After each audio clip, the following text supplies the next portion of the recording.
হঠাৎ করেই রোহিঙ্গাদের জন্য খাদ্য সহায়তায় বরাদ্দ কমানোর ঘোষণা দিয়েছে বিশ্ব খাদ্য সংস্থা।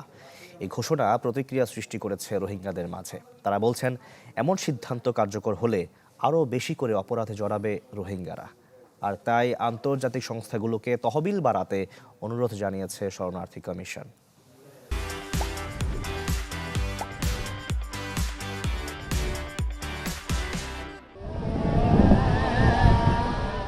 মিয়ানমারের নিপীড়নের মুখে ২০১৭ সালে পালিয়ে বাংলাদেশে আশ্রয় নেয়া রোহিঙ্গাদের সংখ্যা দিন দিন বাড়ছে। শুরু থেকেই তাদের জীবন ধারণের জন্য বিশ্ব খাদ্য সংস্থা থেকে প্রতি মাসে জনপ্রতি $12.5 করে দেওয়া হয়, কিন্তু এখন সেই সহায়তার পরিমাণ কমিয়ে $6 করার কথা জানিয়েছে সংস্থাটি। রোহিঙ্গারা বলছেন, এমনিতেই $12.5 দিয়ে একজন মানুষের জীবন চালানো কঠিন, তার উপর অর্ধেক সহায়তা কমিয়ে দিলে ক্যাম্পে অস্থিরতা তৈরি হবে। রোহিঙ্গারা বেঁচে থাকার জন্য বেছে নেবে নানা ধরনের অবৈধ পন্থা।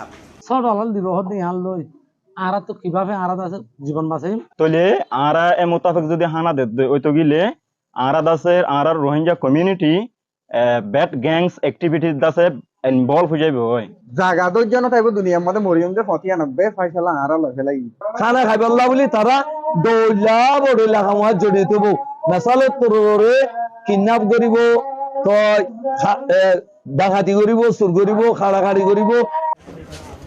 স্থানীয়রা বলছেন, এমনিতে বিভিন্ন অপরাধের সাথে রোহিঙ্গাদের সম্পৃক্ততা বাড়ছে, তার উপর খাদ্য সহায়তা কমিয়ে দিলে তার নেতিবাচক প্রভাবের শিকার হবে স্থানীয়রাও। সেখানে যদি আরো বাজেটটা কমানো যায়, এটা খুব খারাপ প্রভাব কক্সবাজার পড়বে, সারা বাংলাদেশে ছড়িয়ে ছিটিয়ে যাবে। এটার জন্য আইন শৃঙ্খলা অবনতি ঘটার সম্ভাবনা আছে।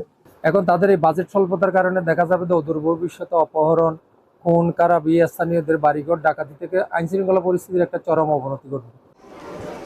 এই সিদ্ধান্ত আগামী 1 এপ্রিল থেকে কার্যকর হওয়ার কথা।